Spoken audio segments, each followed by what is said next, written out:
যখন যে বিষয়টা মনে পড়ে বা যখন যে বিষয়ে কাজ করার কথা মনে হয় বা যখন যে কাজ করার কথা মানে যখন যেটা করা দরকার তখন সেটা করা উচিত। কারণ আমি একটা ভিডিও বানাইতে চেয়েছিলাম তরকারিকে কেন্দ্র করে।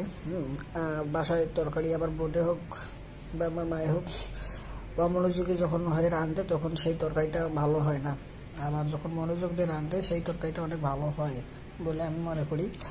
এখানে আবার একটা বিষয় আছে, বিশেষ করে যখন আবার আত্মীয় স্বজন আসে তখন যেভাবে রান্না করা হয়, যে সময় দেওয়া হয়, অন্যান্য সময় এতটা সময় দেওয়া হয় না। এটা আমি দেখেছি আমাদের নিজের বাড়িতেও, নিজের বাসায়, আর অন্যের বাসাও দেখেছি। ওকে, কেউ আত্মীয় স্বজন আসলো, দেখা গেল একটা স্পেশালভাবে মাছ মাংস বা মানে ভালো কিছু একটা ব্যবস্থা করা হয়। ওকে, সবাই নিয়ে যত্ন সহকারে করা হয়।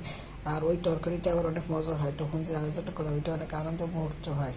ওকে, অন্যান্য সময় কিন্তু সেই মুহূর্তে হয় না।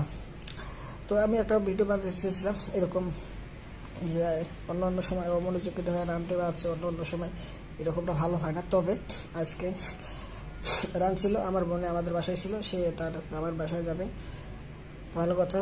তো তরকারি নিয়ে আসা হয়েছিল, রান্নাবান্না করেছে, তরকারিটা অনেক মজা হয়েছে। অন্যান্য সময় মানে এই সময় যেভাবে রান্নাটা করেছে, ওকে, প্রপার একটা সময় নিয়ে প্রপারভাবে যা যাবতীয় বিষয়বস্তু জিনিসপাতি লাগে সমস্ত কিছু একদম একজাক্টলি ভাবে সমস্ত কিছু দেওয়া হয়েছে, ব্যবস্থাখানি করে সুন্দর করে আর কি তৈরি করা হয়েছে, রান্না করা হয়েছে। আর যার কারণে রান্নাটা ভালো হয়েছে। আর এই রান্নাটা আসলে অনেক মজার হয় যখন কেউ কোনো আত্মীয় স্বজন আসলো বাসায়, তখন যে রান্নাটা করা হয় তাদের বিদায় যাওয়ার সময়, তারা তো বাসায় যাবে, এটা বিষয়ে আপনারা অবগত রয়েছেন। সেই রান্নাটা আসলে ভালো হয় বলে আমি মনে করি। আবার এর পাশাপাশি বিভিন্ন অনুষ্ঠান বাসায় মনে করি যে আত্মীয় স্বজনকে এনে আনা হয়, যে আনুষ্ঠানিকভাবে বিভিন্ন দাওয়াত খাওয়ার বিষয়বস্তু রয়েছে, সেই জিনিসটা আবার মজার হয় আর খাওয়াটা ভালো হয়। মানে একটা উৎসব মুখর চলে, খাওয়ার উপর ডিপেন্ড করে উৎসব মুহূর্ত।